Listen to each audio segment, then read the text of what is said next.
হাসিনা ও আসাদুজ্জামানের ফাঁসির রায়, আওয়ামী লীগের প্রত্যাখ্যান, দেশে উত্তেজনা, রায় শুনে উল্লাস। বাংলাদেশের টান টান উত্তেজনা। আন্তর্জাতিক অপরাধ ট্রাইব্যুনাল শেখ হাসিনা ও সাবেক স্বরাষ্ট্রমন্ত্রী আসাদুজ্জামানের মৃত্যুদণ্ড ঘোষণা করতেই সারা দেশে ছড়িয়ে পড়ে উল্লাস। আবার অন্যদিকে রায়কে পুরোপুরি প্রত্যাখ্যান করল নিষিদ্ধ আওয়ামী লীগ। কি ঘটছে দেশের রাজনৈতিক অঙ্গনে? আপনারা দেখছেন জিবিসি বাংলা, সত্য ও ন্যায়ের পথে। এখন শুনুন আজকের সবচেয়ে বড় খবর। আওয়ামী লীগের রায় প্রত্যাখ্যান।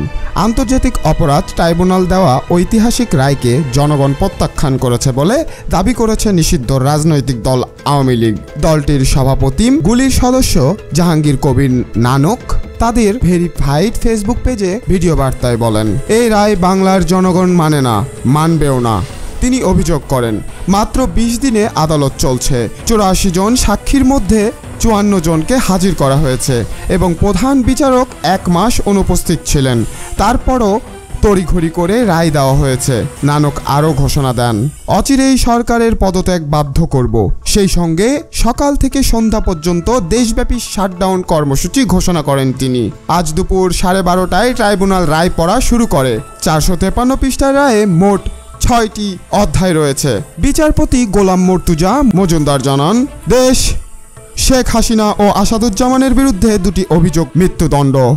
সাবেক আইজিপি চৌধুরী আবদুল্লাহ আল মামুনকে 5 বছরের কারাদণ্ড দেওয়া হয়েছে। রায় পড়ার পর আদালত কক্ষে উপস্থিত অনেক উচ্ছ্বাসে চিৎকার করে ওঠেন। পরে অ্যাটর্নি জেনারেল সবাইকে শান্ত থাকার অনুরোধ জানান। ঢাকা বিশ্ববিদ্যালয়ের টিএসসি সহ বিভিন্ন স্থানে শিক্ষার্থীরা রায়ের খবর পেয়ে আনন্দ উল্লাসে মিষ্টি বিতরণ করেন। শোনা যায় এই স্লোগান, এই মুহূর্তের খবর এলো, শেখ হাসিনার ফাঁসি হলো, দড়ি লাগলে দড়ি নে, শেখ হাসিনার ফাঁসি দে। গণ অধিকার পরিষদ ও মঞ্চ 24-এর নেতাকর্মীরাও রায়কে স্বাগত জানায়। রায়ে উঠে এসেছে যে ভয়াবহ অভিযোগগুলো। 3 আসামির বিরুদ্ধে মোট 5টি অভিযোগ: উস্কানিমূলক বক্তব্য, আন্দোলনকারী নির্মূলের নির্দেশ, রংপুর ছাত্র আবু সাইদকে গুলি করে হত্যা, ঢাকার চানখারপুলে 6 জনকে গুলি করে হত্যা, আশুলিয়ায় 6 জনকে পুড়িয়ে হত্যা।